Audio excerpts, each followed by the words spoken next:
Quand on évoque football en République démocratique du Congo, ou même le Zaïre, en évoquant l'année 1974, on pense forcément à ces messieurs.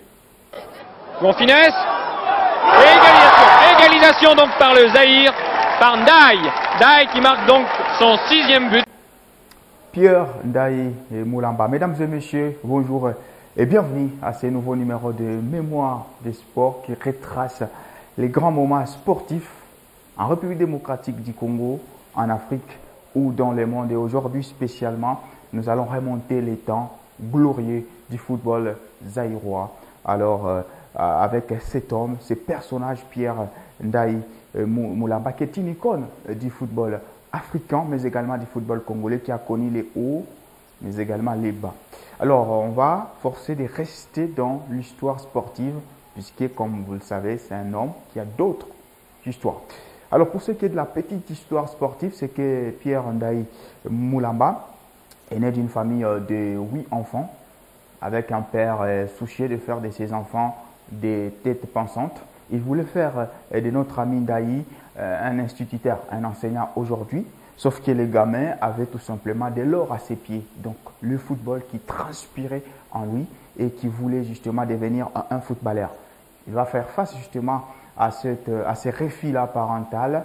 Mais à 14 ans, il y a la petite anecdote, c'est que Pierre Ndaye Moulamba va faire un doublé dans un match devant le président de l'époque, Joseph Kasavubu.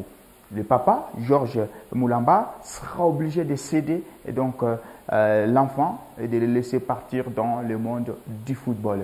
Il va commencer sa carrière au FC, au Renaissance du Kassai, et là, il va empiler de buts de manière pagaille.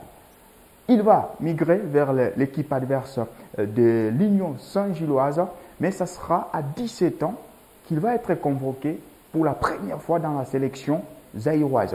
Sauf qu'en ce moment-là, il ne va pas être retenu pour la Coupe d'Afrique 1968, une Coupe d'Afrique qui sera d'ailleurs remportée par les Zaïre, la première étoile zaïroise.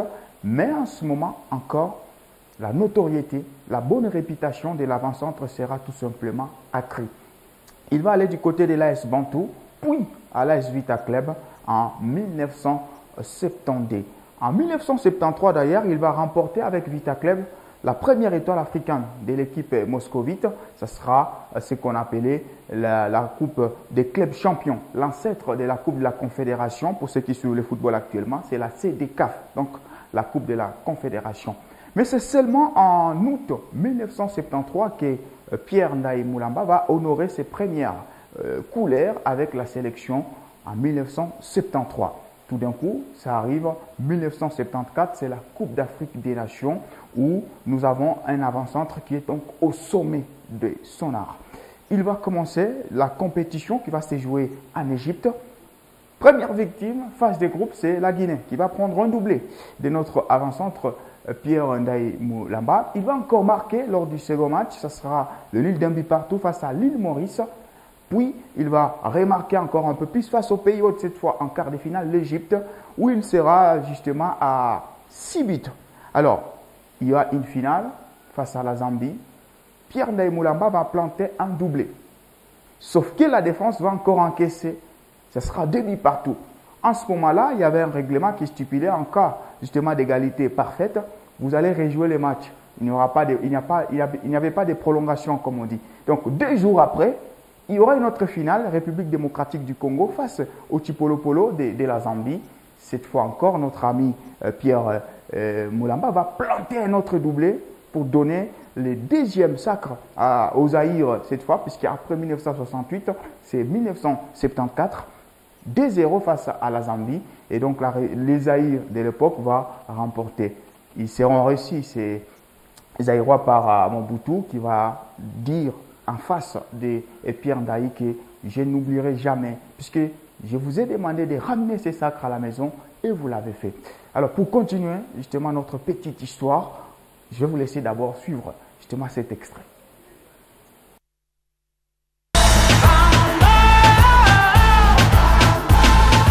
Qui a commis la faute sur Chanda.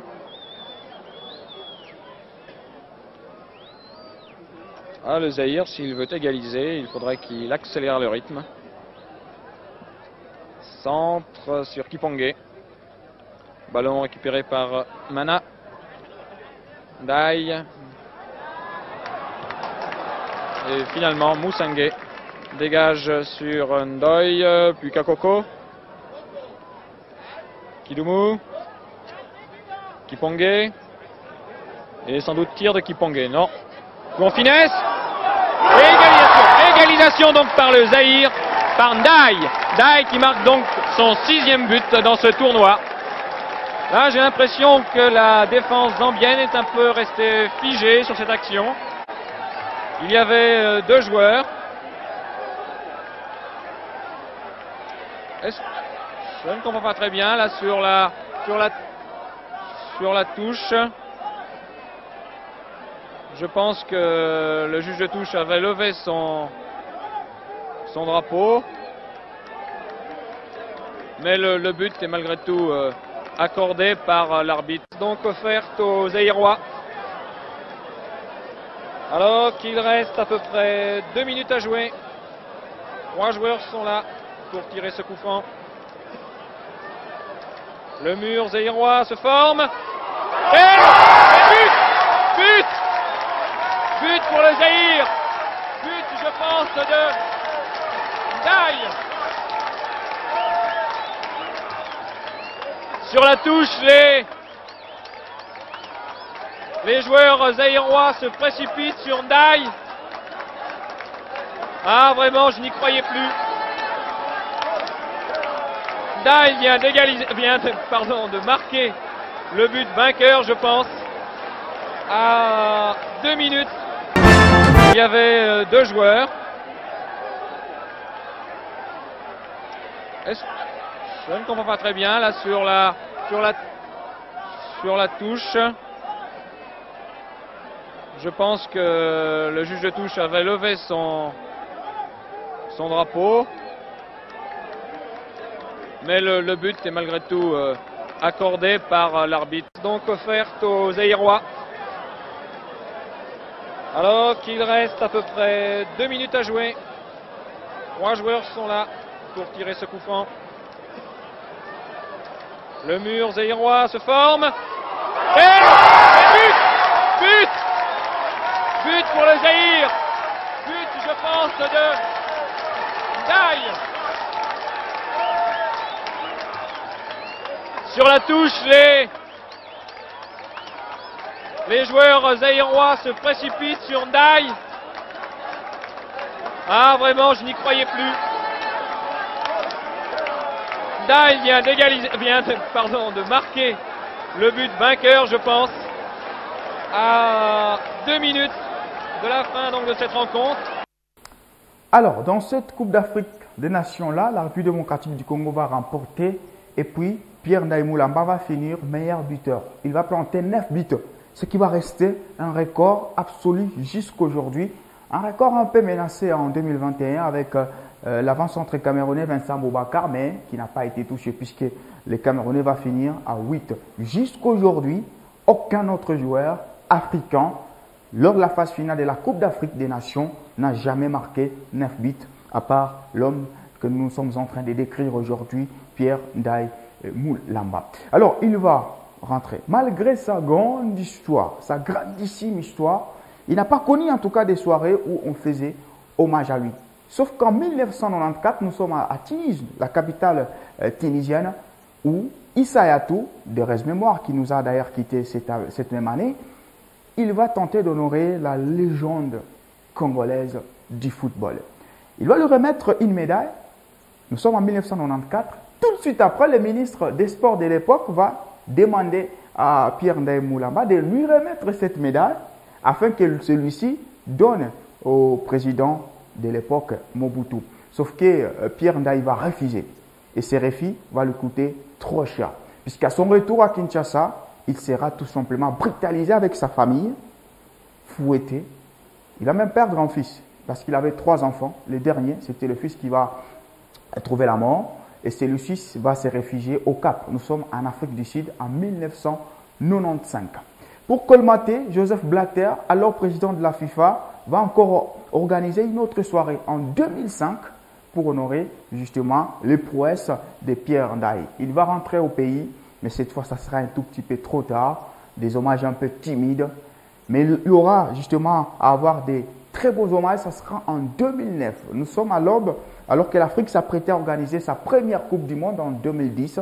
Toujours en Afrique du Sud. C'est en ce moment-là que Joseph Blatter va encore organiser une soirée à l'honneur des légendes africaines. À côté des Abedi Pelé, Pierre Ndaye Moulamba va enfin avoir sa reconnaissance africaine. Malheureusement, comme je vous l'ai dit, c'est une histoire un peu de haut vers les bas.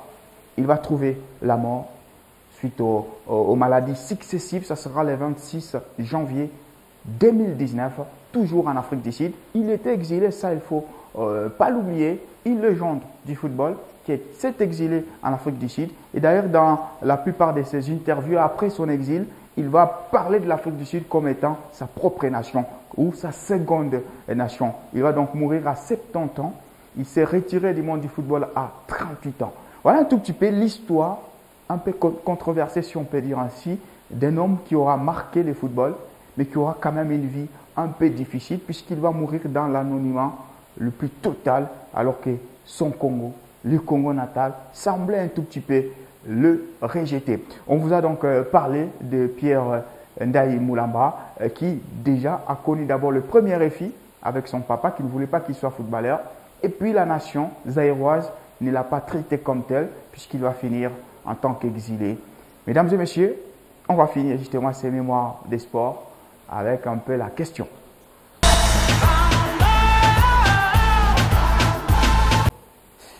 Alors aujourd'hui, c'est ici qu'apparaît notre visage mystère.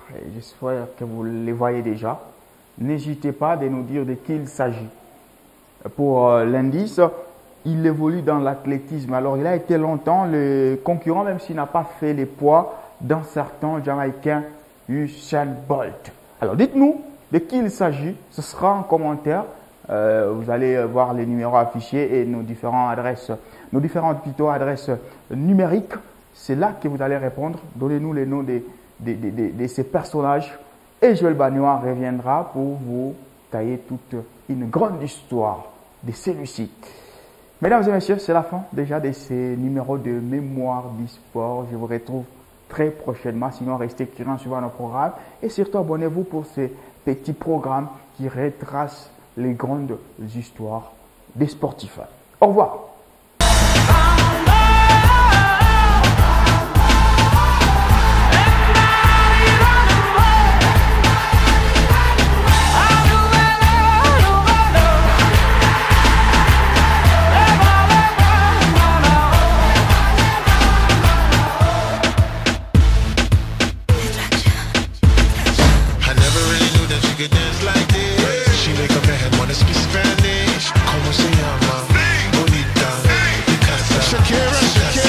Oh, baby, when you talk like that, you make a woman go mad.